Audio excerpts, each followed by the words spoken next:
Hello, everyone. My name is Michael Purge, and the two distinguished gentlemen with me tonight are John Lobo Hello. and the president of the company, Wes Vaughn. Pleasure to meet you. And this is Armiger Entertainment. Uh, this is who we are and how we got here. And so we had wanted to kind of make this video as to let people know literally that who we are, how we got here, and we have a section in our Kickstarter that explains this when it does go live. But this video is just us going over the story of that led us here and how this opportunity happened. Um, Please understand if you were watching this, that there are certain aspects of this as a business deal that we can't divulge. That's just how business works. We all appreciate the comments that we get, even if we can't answer them all. But we want to give everyone as much as we can because this is potentially a new beginning for Tenchi Muyo and for all of us. So, first and foremost, you're wondering who we are.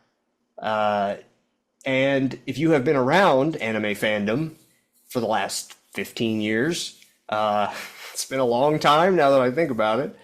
And especially Tenchi fandom, you might recognize some of us. Uh, so, where we got started, especially for me in particular, if you are a eagle-eared listener right now or watcher, you might recognize some of the voices in here because I went by the moniker Dig on 123, which was it is the owner and founder of TenchiForum.com, the longest and largest Tenchi fan website on the internet, on Earth. And it's pretty much how we all got started with this. I don't know the exact dates for both gentlemen in here, but for me, it started with Toonami, just like a whole generation of people, July 3rd, 2000. And from there, it blossomed into, what Tenchi Forum is. Yeah, I'll just chime in here. Ditto on that summer of 2000, which is now many, many moons ago. Um, and Toonami. Toonami, I think all three of us here are of the Toonami generation, you could say. It introduced us to a lot of great anime. Uh, and kind of anime in general, in a lot of ways. A lot of us were fairly young, and so we're just kind of becoming cognizant of the idea of where do the moving pictures on our big TV screen back when television was furniture, being broadcast into our living room. So all of us have, a really special connection to the franchise, to the Tenchi Muyo franchise, as so many of you do as well. And yeah, I want to say roughly, I mean, like 2011, I remember getting really active with, Tenchi form, but it might have been like 2010, before we even had our own space, really. And yeah, and so that was how, we all met, and it's really fitting that all these years later that this is kind of where we've ended up. Again, like Mike said, on the precipice of another adventure. It's been a kind of glue for all of us, really, and not just us three here, but many other mutual friends of ours, and other folks we know from around the world and only know as usernames, and that's okay. But we've known each other through good times and bad and everything in between, and we all just kind of had the inkling, as we will divulge here in detail of, you know, can't Tenchi Muyo make a comeback? Can't it be a little bit like it used to be? Like we all remember, we're seeing all these other fandoms eating good and good for them.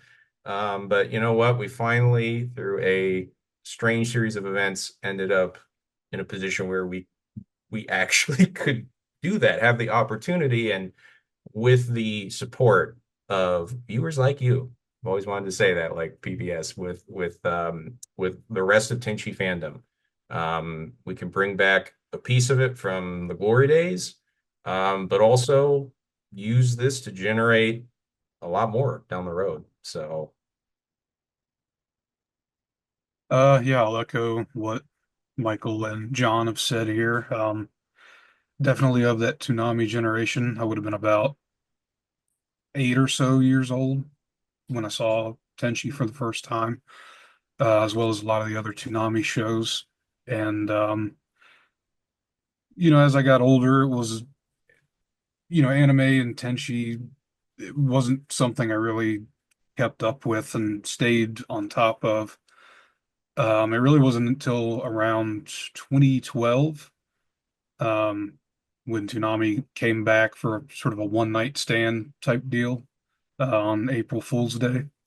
Was when I rediscovered and Tenchi, and sort of garnered my interest in it again. But it was really 2013, about a year later, is when I took the plunge back into it full time, as it were. And yep, I founded a company in order to revive Tenchi Muyo. Um, Not something I ever thought would be on my life's bingo card, yet here we are, and we'll get into that later. But yeah, if all goes well, and well, we'll just say there could be a lot more Tenchi prospects, and who knows, other prospects in the future. So one of, or I guess I should say, around the same time that uh, Wes in particular, I remember meeting you for the first time. At this point, Tenchi Forum had been doing a podcast called Tenchi Cast for a few years. And this is back before podcasting took over the world like it is now, where like everyone has a podcast and the biggest celebrities in the world have them. We were figuring it out in I think actually the very first podcasts I edited were in Nero Wave Editor. I think this was before I even started using uh, real, some really professional software. But one of the things that we did was we interviewed Patria Burchard, the voice of Ryoko. And from that, not only did we get a really great friendship with her, but that's also kind of how we, the threads of fate started to, weave the beginning of our picture here. And also, funnily enough, around that time, I started doing little factoids about Tenchi on the forum. I would post, just little things like, oh, did you know about this? Did you know about that? And that blossomed in 2014 into Did You Know Anime, which is a web series that has been going. It's still shocking that it's over a decade old now. And the first person that I asked to help me work on that was Mr. John Lobo here. And even though it was really modest in those early days, the thing that legitimized us was we worked with Patria. She was the first voice actor that we worked with. And when we did that, I want to emphasize to listeners that when you do stuff like that, that lets you move forward. That lets you, it's kind of like having a resume in a way, because when we worked with Patria, then we worked with Joshua Seth, and then who was the voice of Tai and Digimon, and then we worked with Jeff Nimoy, the voice of Wolfwood and Trigun, and then we worked with Richard Epcar, and so on and so forth. And it was just a whirlwind, especially at first. And, Uh, Wes would eventually join us later, but there's one video in particular that would actually end up changing the fate of what we do forever. And that was a video about a particular series called Gunsmith Cats. If you want to talk about that, John. Yes, yes, that was man, I remember well he's pretty candid. I don't think he would mind this, but as I recall, I think you told me yeah, it was great. You talked about the leapfrogging and Brisbane away. I think Jeff said the quiet part out loud one time and he said, I straight up would not have given you the time of day if I had not seen you already did something with my buddy Josh. So I mean for good, bad, and everything in between, a lot of the world does work that way. So try to use it, advantageously. Um, but yeah, so as we were doing, the web series and having such a fun time, just with the kind of like we developed this ethos in Tenchi fandom, as is plagued by so many fandoms and disinformation in general, but there's just a lot of old preconceptions. There was just some things that were just, flat out incorrect or people didn't know. And we were young and, I was, beginning my foray into academia and being a scholar, trying to be a scholar, right? And we were like, no, we want to get to the bottom of this on certain things in the Tenchi Muyo sphere. And then we started doing that with just anime in general. And we really had no there was no scientific process for picking what we did next. And so sometimes they were something big and popular and current, sometimes they were something old and not very well heard of or remembered much anymore. So I'm glad you were always open to that, Mike, because as I recall, I wanted to do Gunsmith Cast because I loved it. Fun, 3 episode OVA, fantastic watch if you haven't seen it already, and there's a manga too. So we did that, and we knew. I mean, again, we our criteria was basically like, do we want to do this? Would it be fun to do this?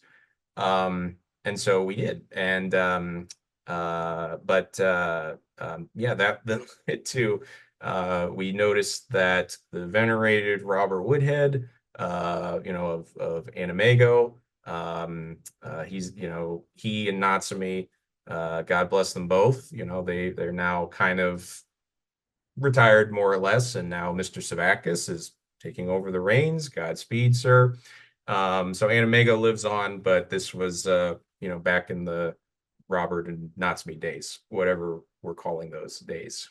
Classic Animego, vintage Animego, I don't know. But yeah, so they were they had done, I think, Bean Bandit, I think Bubblegum Crisis at that point, doing fantastic remasters of, classic series like that, particularly like old AIC titles or something AIC worked on. And, they had kind of the Sonoda connection there for Gunsmith Cats. And so they were doing that.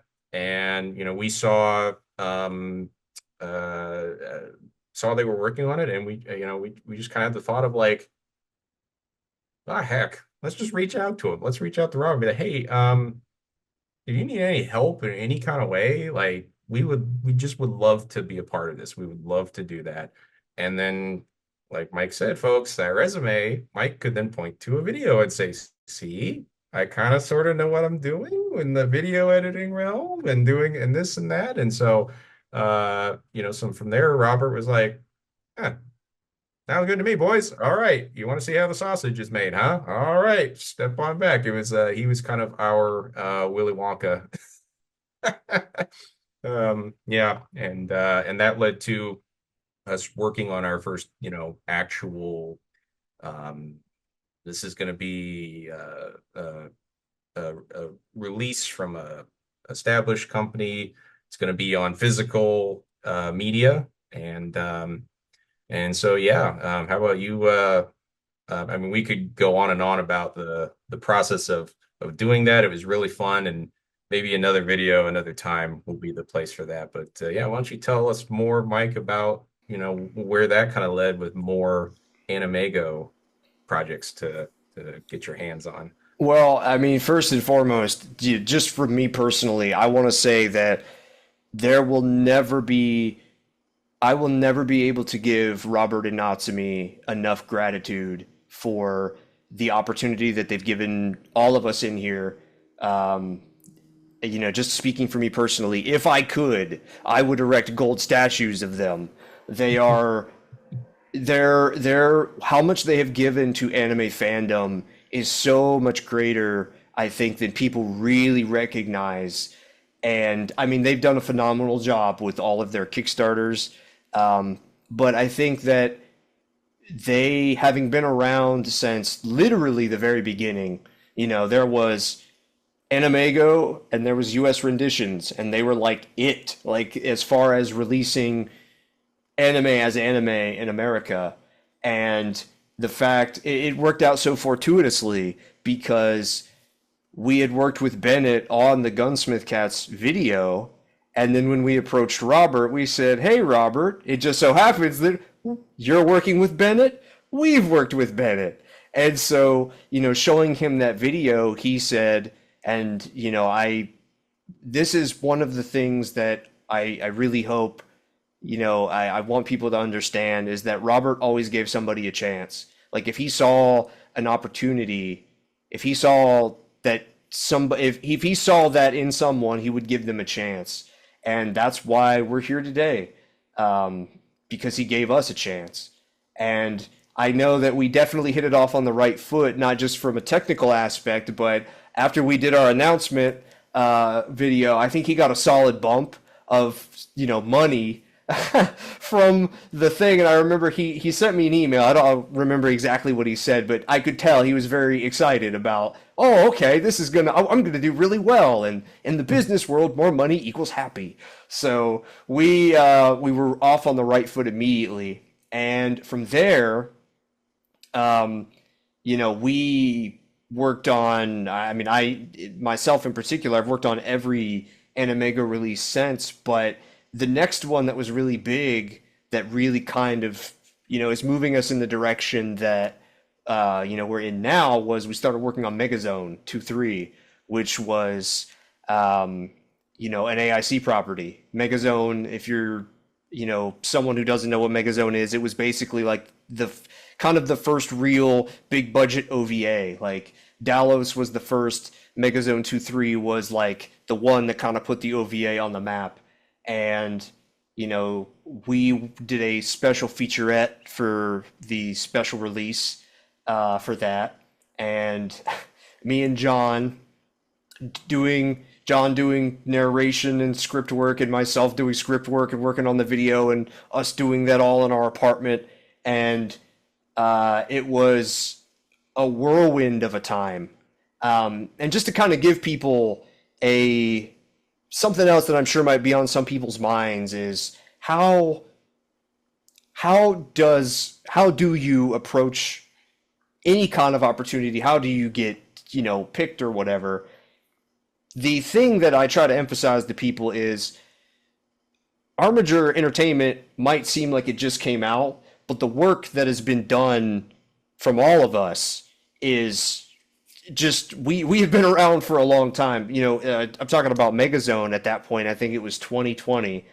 At that point, I was doing Megazone 2-3. I was doing quality assurance for novels at J Novel Club. I was also working as the editor on Teogonia at J Novel Club. I was doing Did You Know Anime videos. I was editing a Tenchi Muyo podcast, Tenchi Cast, and I was working full time. That's just, it is a tremendous amount of work that between the three of us, that builds up over time. That really, that when you have a resume of work that you can show someone, they have a point of reference to say, okay, you know what you're doing. And from there was the, this project, this Kickstarter, originally we had wanted to do something which got the beginning gears turning. A project that we had pitched to Animego, and it didn't happen. We pitched it at Anime LA. We met with Robert, and it just didn't work. Because, as you'll find out with Tenchi Muyo, if you are even remotely associated with Tenchi Muyo, it is an enigma within a quagmire. It is something that you cannot just walk into and get a really simple PowerPoint presentation about.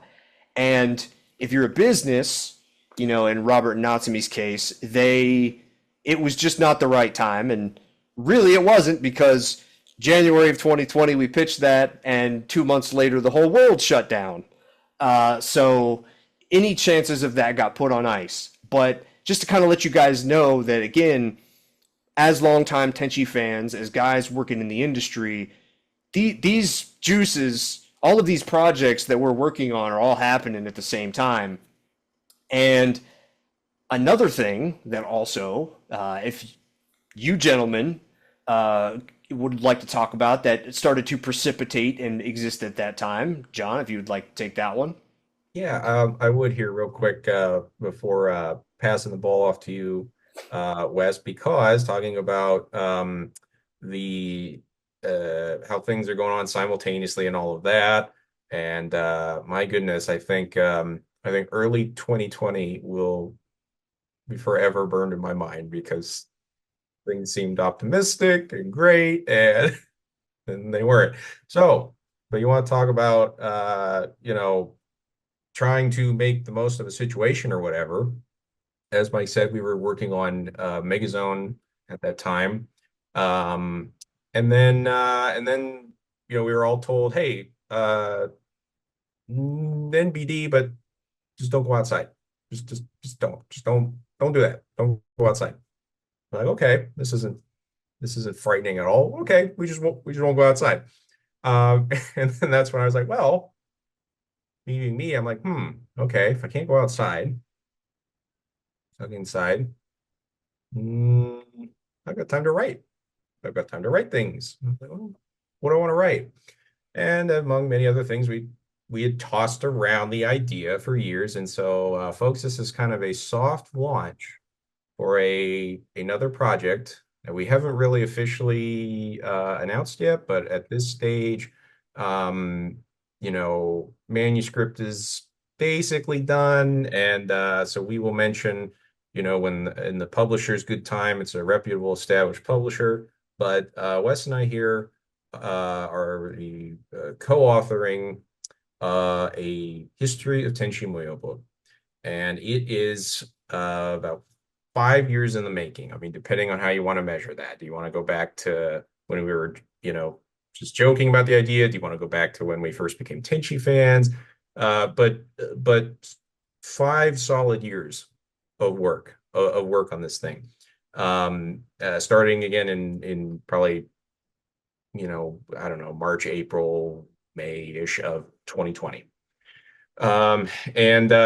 And so from there, on that note, everybody's offering their 2 cents on how do I get picked up or published or what have you. I can't say I'm an expert. I can't say anything other than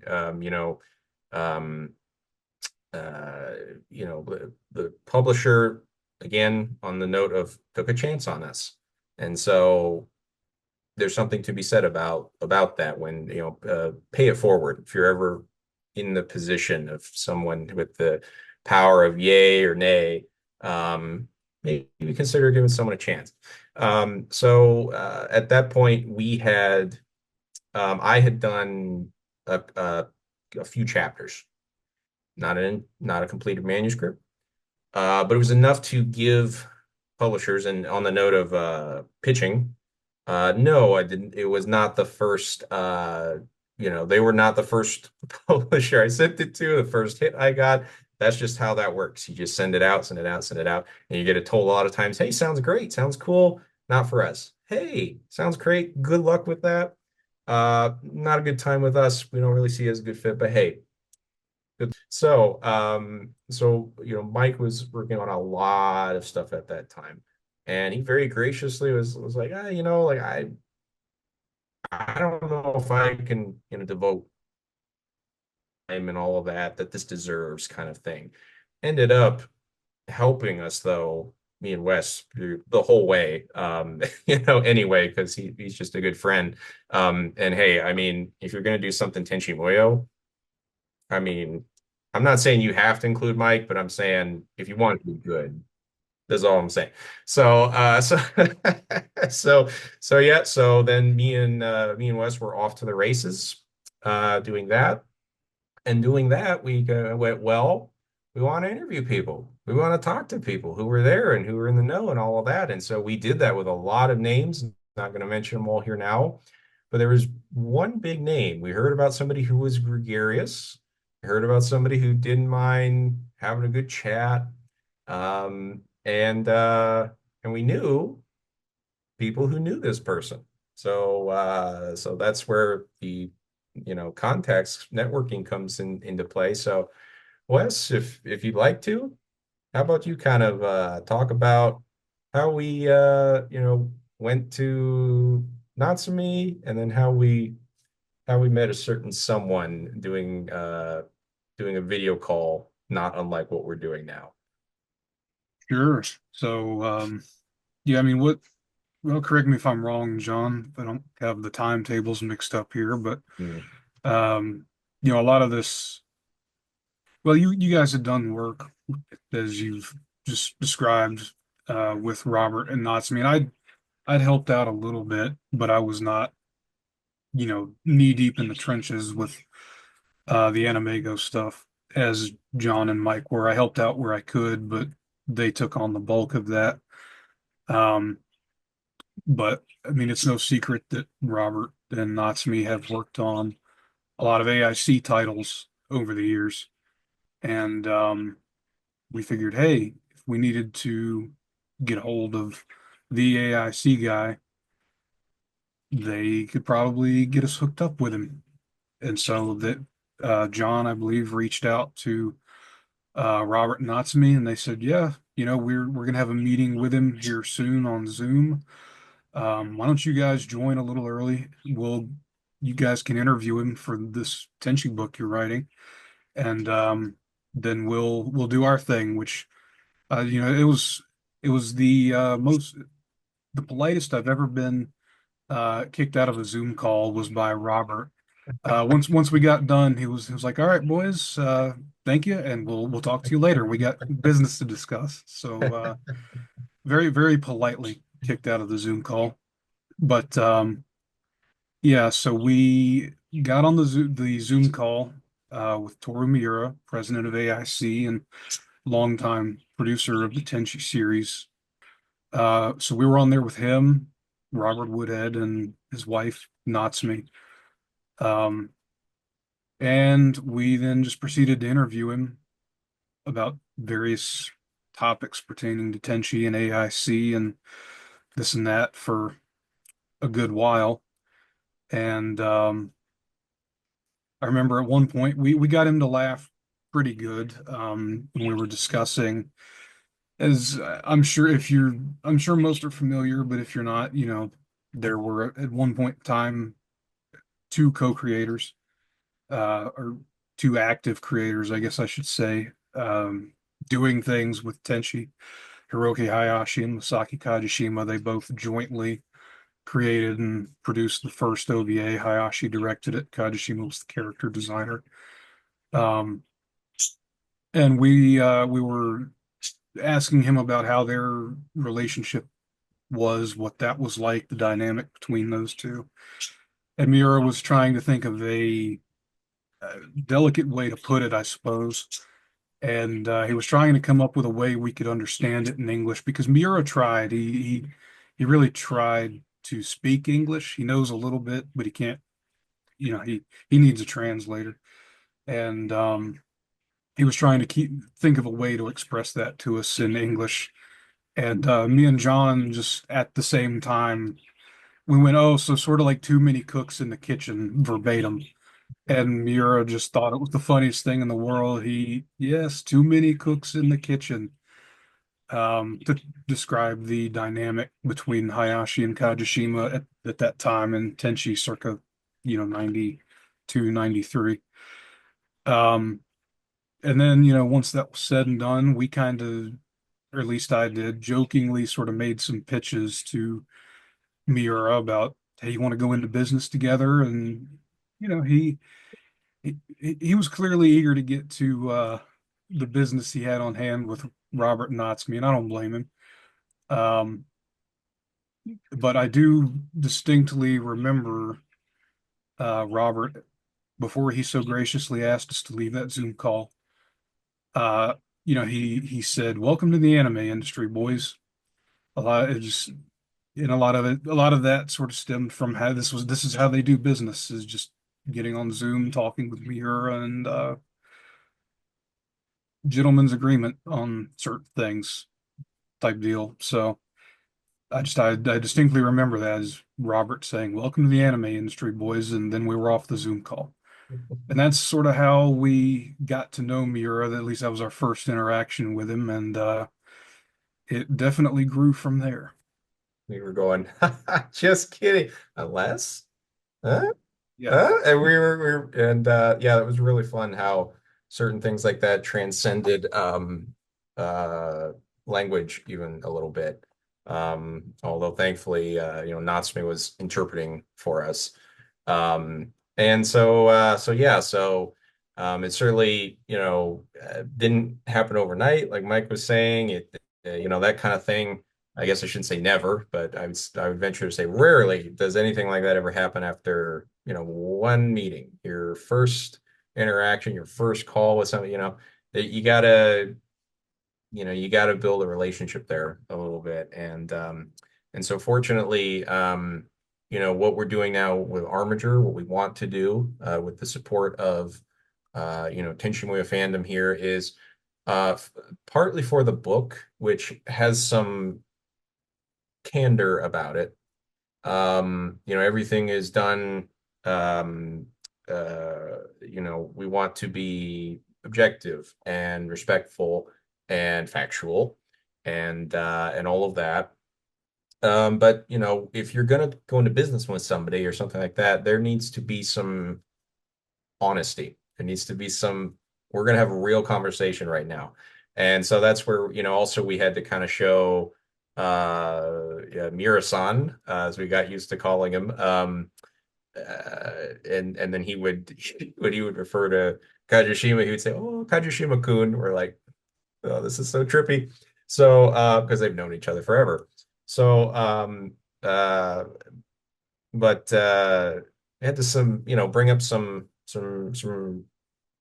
realities that, I mean, you might risk somebody in this situation. If you find yourself in a situation, right?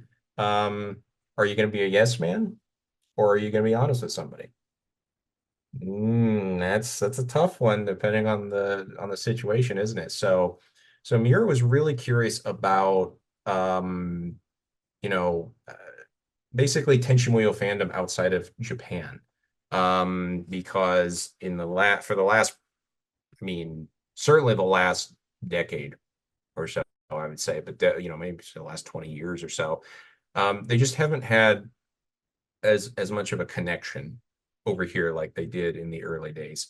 Um, and so there was this, he wanted to know, he was very curious about basically, how would we sell Tenchi Muyo over there? What do people want over there? Um, and quite frankly, like, why isn't some of this stuff we're doing here in Japan selling outside of Japan? And that's where again, if you're a Tenchi fan, if you were a Dragon Ball fan, if you were saying that, to a producer or something like that, if you were a fan of anything, imagine that. You'd be, I'm the bearer of bad news here, but we broke it down for them, and we explained some things, language barrier, some cultural things, the very mm, individualized, unique artistic uh, vision of Masaki Kajishima, the whole transmedia storytelling that is, if you don't have one link in the chain, the whole, the whole thing breaks, and there's a huge language barrier for a lot of people here. So there's a lot of things. And so we had a really good, honest conversations like this, and we eventually came to the strange arrangement that we have going forward here now, where Masaki Kajishima, I think this was one of his doujinshi recently. I don't think the latest one. Time sure does fly, doesn't it? It seems like yesterday was summer Comiket, but the closest one to us now would be the winter Comiket, so it might have been the summer one. But basically, he said something about like, well, he expressed interest in doing things other than Tenchi Muyo. This is, of course, his prerogative. He's an artist. He wants to do other things, So you've got that side of it. He wants to do his thing, but also when he does do Tenchi Muyo Ryo-Oki, which encompasses a lot of things, well, his focus is mostly on the domestic side of things. He, in no disrespectful way, he doesn't really care all that much about, the wider world. I mean, there's a language barrier, cultural barriers, all of these things. So we said, okay, how about Saki Kajishima focuses on Japan, and we can go over here, and we won't do Tenchi Muyo Ryo-Oki. We won't do a continuity that's going to do anything to interfere with Masaki Kajishima's vision in Japan. But the trade-off there is, okay, we stay away from Japan and the Japanese language. I know we're doing anime and manga stuff here, right? It's weird. It's also weird. And then we can take the ball and run with it over here in North America and in English and abroad. And so that's what we're doing. And maybe Mike, you want to get into a little bit of that, how you actually dubbed this and it ended up sticking, on how we're kind of referring to that. So, I want to take it back just a little bit. You guys are working on the book. We're also doing Anamego stuff, and a precipitating event happened. Robert and Natsumi decided to retire, and we decided at that point, okay, we need to do this right now, because just the way things were going, it's like everything in life. You say, I've got all the time in the world, and then life goes, no, you do not. And so, we reached back out to Robert and Natsumi, and again, I want to give all the credit in the world to Natsumi, because she is the ethereal hand by which all of this happens. Her ability to make things happen is mind-bogglingly efficient. If you are having a problem with anyone, she will make it happen.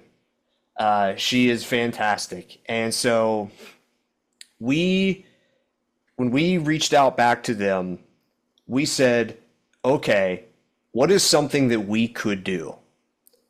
And so we do what we do best and have done best over the years. We said, we know Tenchi Muyo. We fundamentally understand Tenchi Muyo. And here, essentially, we have the map. Here's where the gold is. And we have a we have a penchant, one might say, for being able to show people that, oh wow, they really do know where it's at. They really do know what they're talking about. Holy cow, okay. I remember we had a conversation with Natsumi where we started off the conversation where she said, guys, I don't know about this. By the end of the conversation, she said, what do you need me to do? Like, it was, once you understand it, it becomes this thing that you want to be a part of. And so from there, we were able to sit down with Miura again.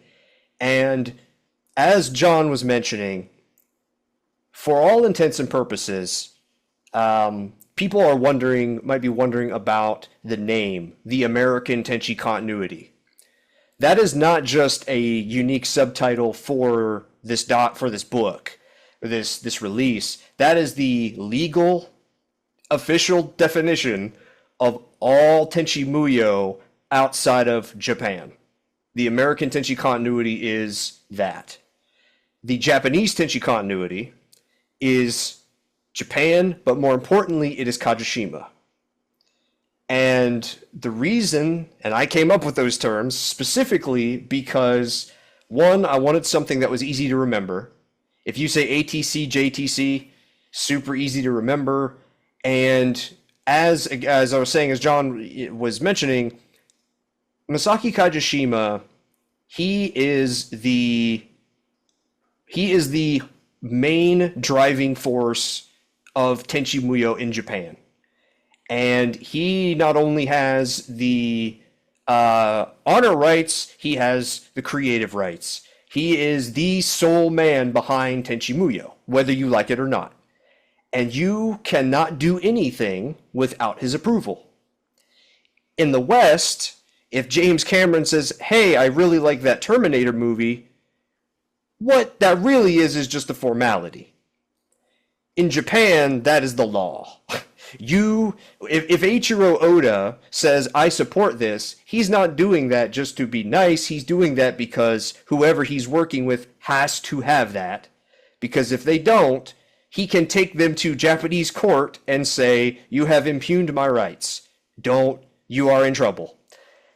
And so, knowing that, and trying to navigate how we would approach the situation that Tenchi Muyo is in, that John mentioned, I said, okay, how do we differentiate these two? The three of us are Americans. The original comics are the American comics. We are the American Tenchi continuity. Masaki Kajishima, Tenchi Muyo Ryo-Oki, everything there, that is Kajishima. And I remember when we first sat down with Miura, because we got Natsumi to talk with him and pitch this to him. And I remember he took to it immediately. I took Japanese in school. That was the main thing that I went to university for, or college, I guess I should say. And I am rusty, but I was picking up on things that he was saying, and he immediately took to saying ATC, JTC. So I knew immediately, okay, he likes this. Like, this is something that he's really, really picking up on, and he really liked the differentiation. He really liked, okay, what you guys have is easy to explain to Kajishima. It's easy to explain to people. It is an easy sell. And I remember, he took to everything that we pitched to him, and that is what became, the beginning of this whole contract thing. And I remember specifically Miura said something to Natsumi, and Natsumi asked us for us to clarify for him. Miura said, so you guys want to reboot Tenchi Muyo? And we said, yes, we do. And he said, that's a good idea. And we said, yes, it is. And so Miura was immediately on board. And over the course of working on this contract with Miura, we worked with someone named who was recommended to us through Natsumi. She works as a part of a company that facilitates these big brand deals in Japan. She is phenomenal. And so we worked with her over the course of, I'm not kidding, 10 months to get this whole thing created. And, I want to emphasize this to people too, because I know I just said that Kajishima, everything has to go through him. Every single thing that we did, Kajishima approved. We made sure of that. We made sure that all of our T's were crossed, all of our I's were dotted, all of that stuff we made sure, and most specifically that the American Tenchi continuity and the Japanese Tenchi continuity will not interfere with each other. The Japanese Tenchi continuity is Kajishima, and that's his domain, and he will do whatever he wants, and he has every right to do that because he is the soul. He's the rights holder. He's the creator. He is all of those things. The American Tenchi continuity, we do have to get things approved by Kajishima because that's part of the deal. But as long as it gets approved, we can do whatever we want.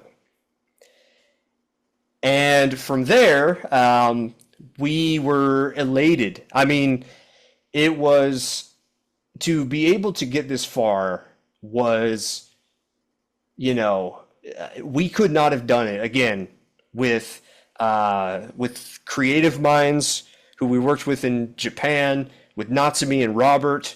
I mean, again, completely invaluable, and it's so funny. The person that we were working with, she she's we were right at the very end. Like we were getting towards the end, and we were making sure we were getting some of our final things in for the contract.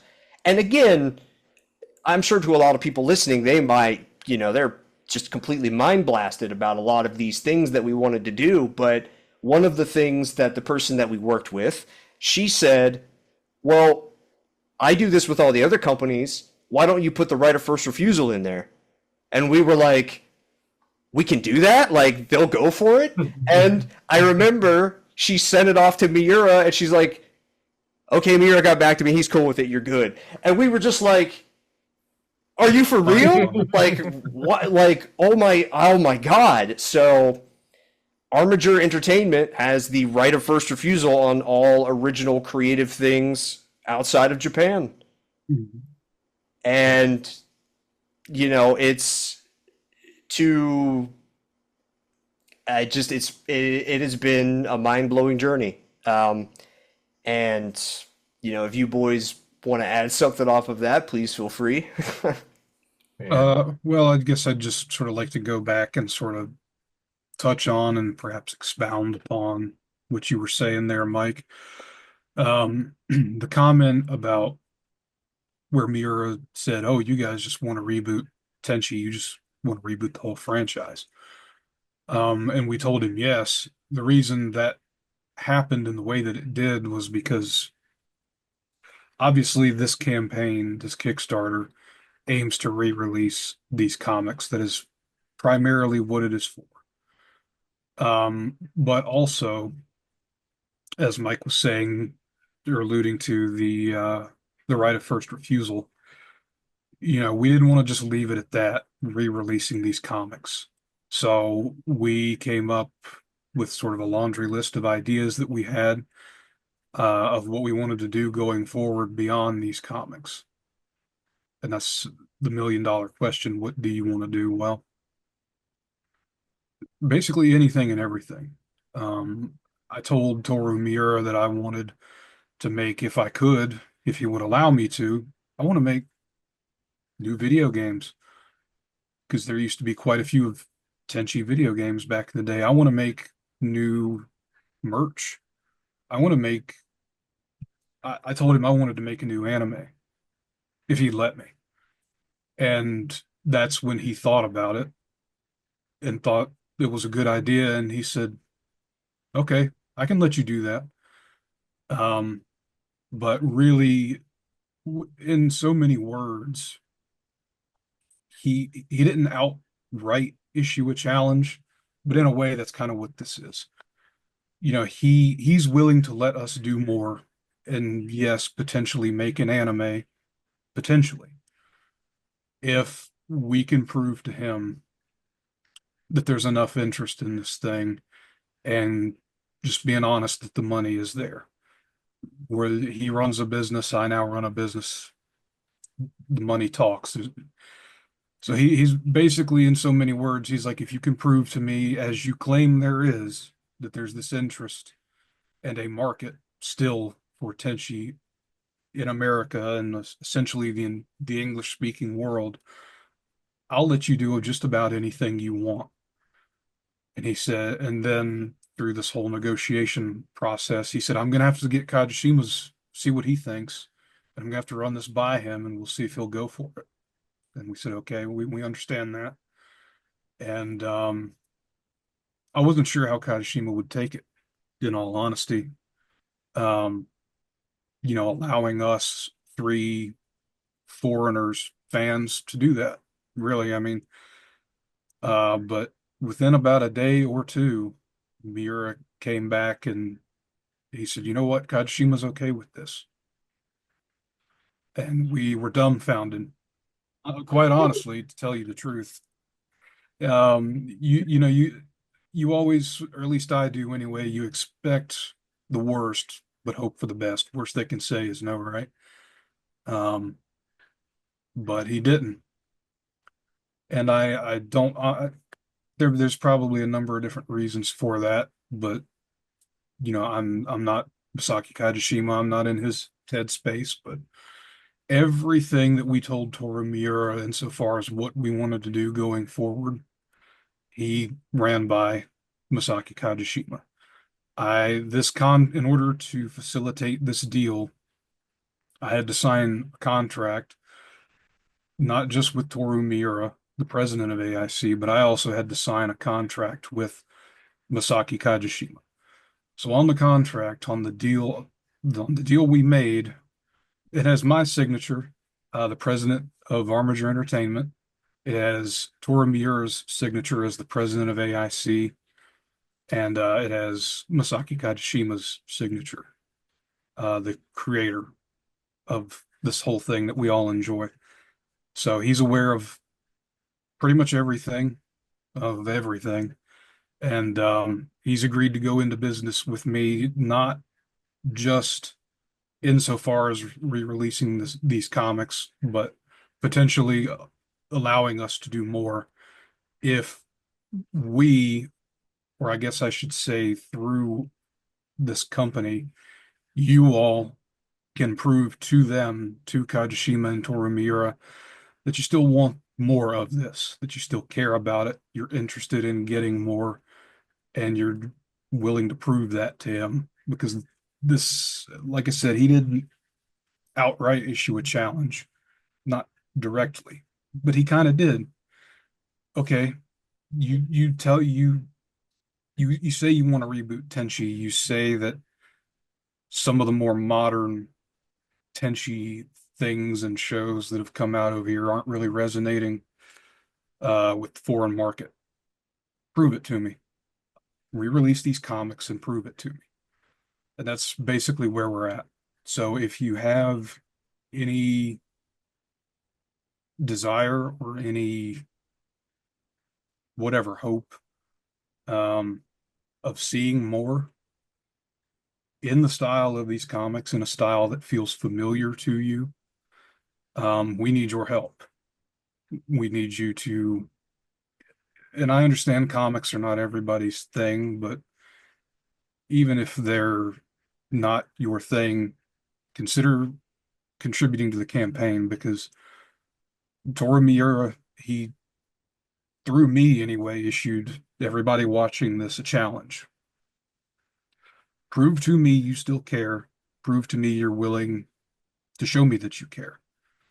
And I told him on everyone's behalf, essentially, okay, Miura, I think we could do that. I think I can prove to you that people still care and they are still willing to show up. And now we've got to prove it to him. There we go. You heard it, folks, from President himself. That, another thing, quite frankly, I mean, this all of this discussion involves it, right? But the comics we went for, because I mean, it's our first actually running a Kickstarter, and actually licensing something ourselves here. It's through Wes, of course, the president and sole member at this stage of Armiger Entertainment LLC. But quite frankly, I mean, so again, the desire is there. Again, like Wes said, we gotta put up or show up, put up or shut up. We gotta put up or shut up.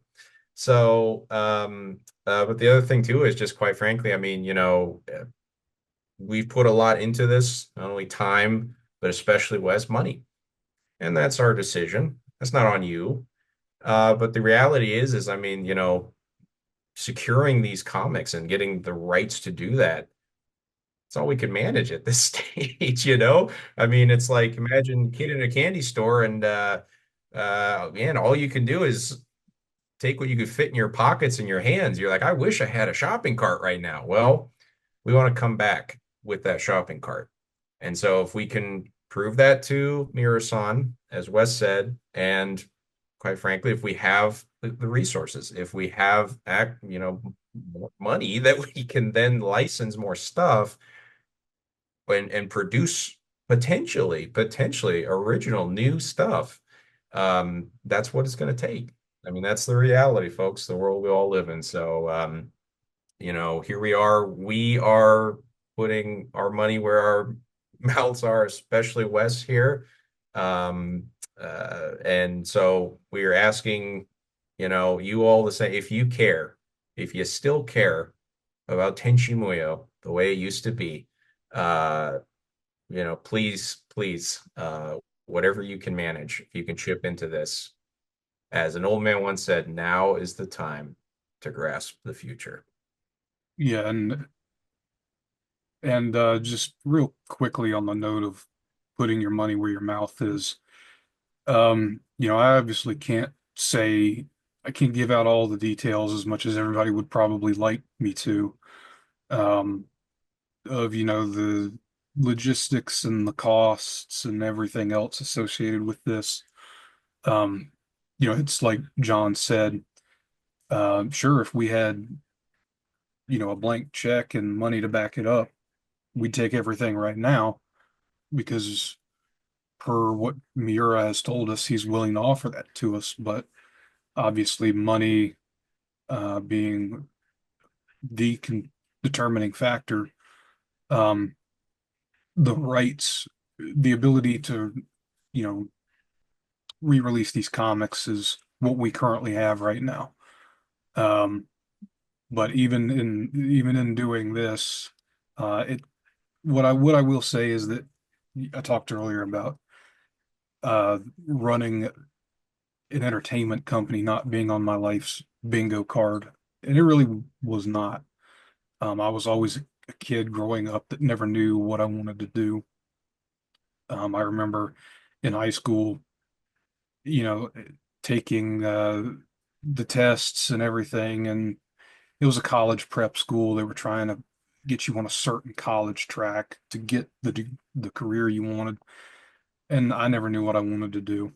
I was pretty good at IT, computer stuff. I ended up landing a job at Avast Software, which is a pretty big antivirus company. And I did that for close to 5 years.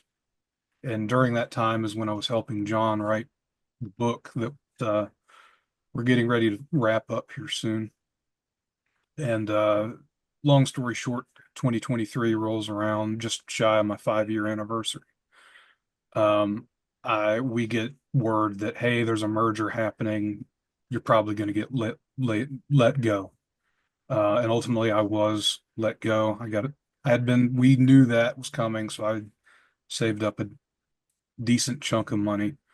I got a severance package, but one of the things I had also acquired during that time I was working at Avast was a dream car of mine, a car that I'd always wanted for a long time, ever since I was young. It was a Shelby Cobra GT 500 Mustang. And while I was working at Avast, I managed to get one. Um, Also, I want to make it very clear, I'm no rich kid. I don't come from money. I was not born with a silver spoon in my mouth. So I was financing that car while I was working that job. Um, but I had to, between the money I had saved up, the severance package from being let go due to the merger, and the sale of that car, all of that sort of combined, amongst some other things, is what it took, monetarily speaking, to make this happen. Um, so quite literally, yeah, I'm putting my money where my mouth is. I'm I've yeah, I'm willing to fight for it, and now we just got to prove to him that everybody else is too. Shelby. Shelby. Don't ever say this man doesn't care about Tenchi Muyo. All right? All right. I want to hear it. 'Cause it ain't true. All right. Regardless, whatever else happens, that's caring about Tenchi Muyo. I ain't asking y'all to sell a Shelby by the seashore. I'm not asking you to sell your dream car here, folks. Just saying, hey, This is one of those spirit bomb moments. I think I'll just round this out and send us off by saying this really is kind of our spirit bomb moment. To use a metaphor from Dragon Ball Z. If you don't know, one of the things that Goku does, he puts his hands up in the air and he says, "Planet, give me your energy." And that's pretty much exactly what is happening right now.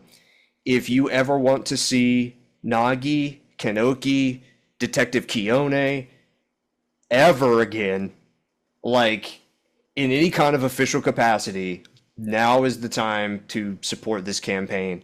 And I don't want it to seem like we are ignoring the comics here. Like, if we get the amount that we need for the comics, it will still be a dream come true. It's still something that we are immensely proud of doing, and it is something that if we can get that amount, it will be fantastic.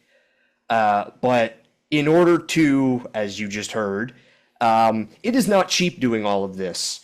If you blink and breathe in business, it costs a lot of money, especially when you're doing contract things over the course of 10 months.